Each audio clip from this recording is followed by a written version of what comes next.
नागिन बहू।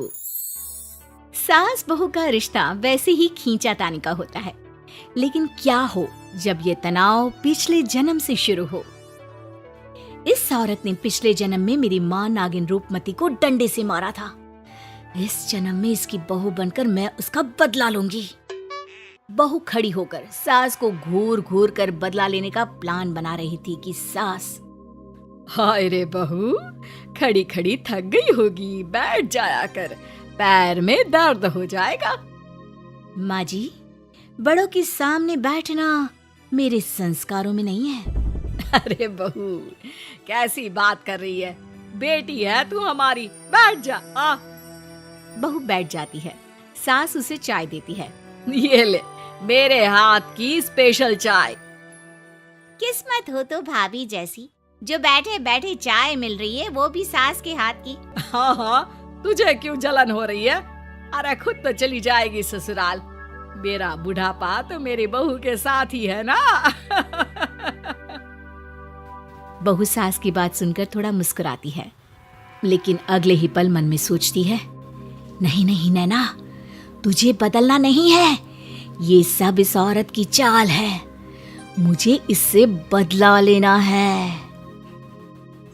बहू अब शाम को सास के साथ पार्क में जाती है। वो टहल रही होती है कि उसकी एक सहेली मिल जाती है। अरे वाह, क्या बात है, सास बहू घूम रही हैं। लेकिन जरा बचकर, वो क्या है ना, एक जानलेवा बीमारी फैली हुई है ना। हाँ हाँ, जानते हैं, तभी तो पूरी सतर्कता के साथ घूम रहे हैं। चलो घर भी जाना है, खाना बनाना है। अरे तो बहू को क्यों उठा कर ले आई? मैं तो कहती नहीं कभी कि साथ चल, घर जाकर खाना भी तो बनाना होता है। अरे कैसी बात कर रही हो, मेरी बहू सारा दिन घर के अंदर रहती है, बेटा भी रात में आता है। ये तो घर में रह रहकर पागल हो जाएगी, और फिर मैं घूमूं और इसे घर में कैद करके रखूं। ये कहाँ का न्याय है। अच्छा, एक काम याद आ गया है, फिर मिलते हैं। वो वहाँ से बहाना बनाकर चली जाती है। बहू घर आती है और रात को जब सब सो जाते हैं तो वो एक नागिन का रूप धारण कर लेती है।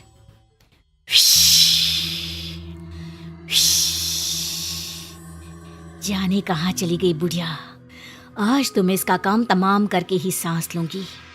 मेरी माँ के साथ जो इसने किया, वही मैं इसके साथ करूंगी।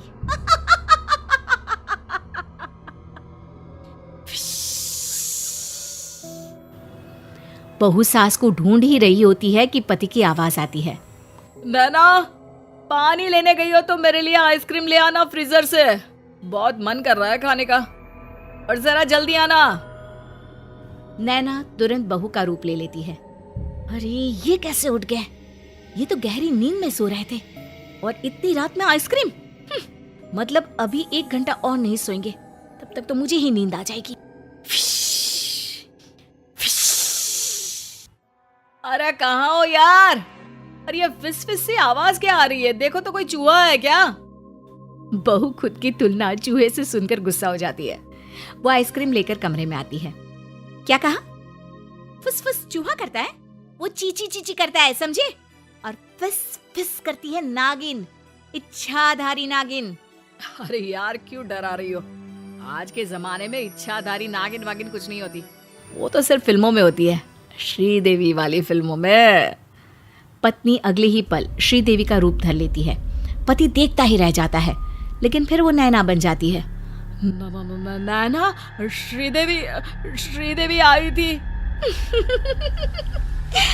क्या कह रहे थे तुम? इच्छाधारी नागिन वागिन कुछ नहीं होता। मतलब तुम नागिन हो? माँ बचाओ। नैना डर जाती है और तुरंत पति को बेहोश कर पुरानी बातें भुलाने वाला जादू कर देती है। अगले रोज, अरे यार ये सर दर्द हो रहा है, लग रहा है जैसे किसी ने जोर का हथौड़ा मार दिया हो। अच्छा तो बेटा थोड़ी देर और सो ले, रहने दे, आज दफ्तर मत जा, घर पर ही रुक जा। वैसे भी दोपहर में श्रीदेवी की नागिन फिल्म आने वाली है, सारा परिवार साथ बैठकर देखेंगे।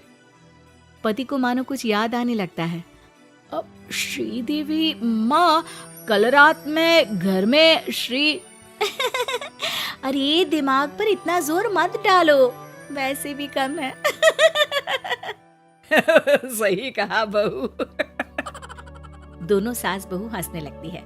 वाह जी वाह, माँ ये भी सही है, बहू आ गई तो बेटे की कोई कदर ही नहीं। ठीक है नैना, वैसे मैं तुम्हारे लिए ये हीरो का सेट लाया था, पर अब नहीं दूंगा। नैना सेट देखकर खुश हो जाती है। दे दो ना प्लीज, सॉरी बस। अरे चल दे दे मेरी बहू को सेट, वैसे भी ये मैंने बहू के लिए ही बनवाया था। सास बेटी से लेकर बहू को दे देती है। हैप्पी बर्थडे बहू।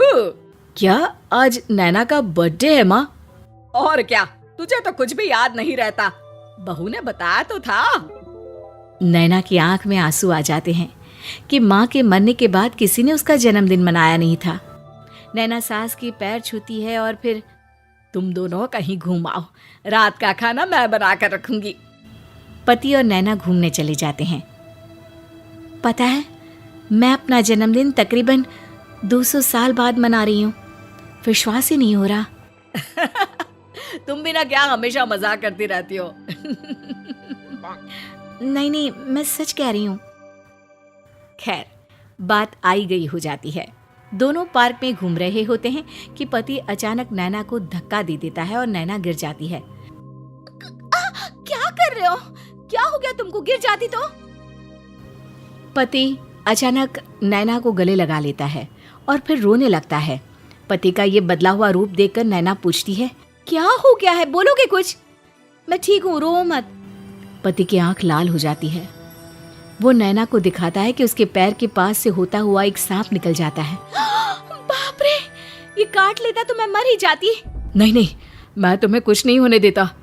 मैंने अपने पिता को सांप के काटने से ही खोया है, माँ आज तक संभल नहीं पाई है। नैना हैरान हो जाती है। क्या हुआ था आपके पापा को? मेरे जन्म के सिर्फ 2 महीने बाद ही मम्मी के सामने एक सांप ने पापा को जकड़ लिया था। माँ ने उस सांप से कई निवेदन किए लेकिन वो नहीं मानी। शहर के सबसे बड़े सपेरे ने भी उस सांपिन से बात की लेकिन उसे जरा भी तरस नहीं आया। सिर्फ मजे लेने के लिए उसने मेरे पिता को मार डाला। ये बात नैना की माँ की हो रही थी। फिर तो तुम लोगों ने उस सांप को मार दिया होगा ना? नहीं, हमने नहीं, उस सपेरे ने। माँ ने तो बहुत मना किया कि जंतु है ना, उसमें भी जीव है, और वैसे भी हमारे संस्कार में सांप को मारना ठीक नहीं माना जाता। नैना को अपनी गलती का एहसास होता है। वो रोने लगती है। अरे क्या हो गया पगली, बचा लिया है मैंने तुम्हें, कुछ नहीं होने दूंगा। सही कहा, मुझे बचा लिया तुमने इतने अच्छे परिवार को खोने से।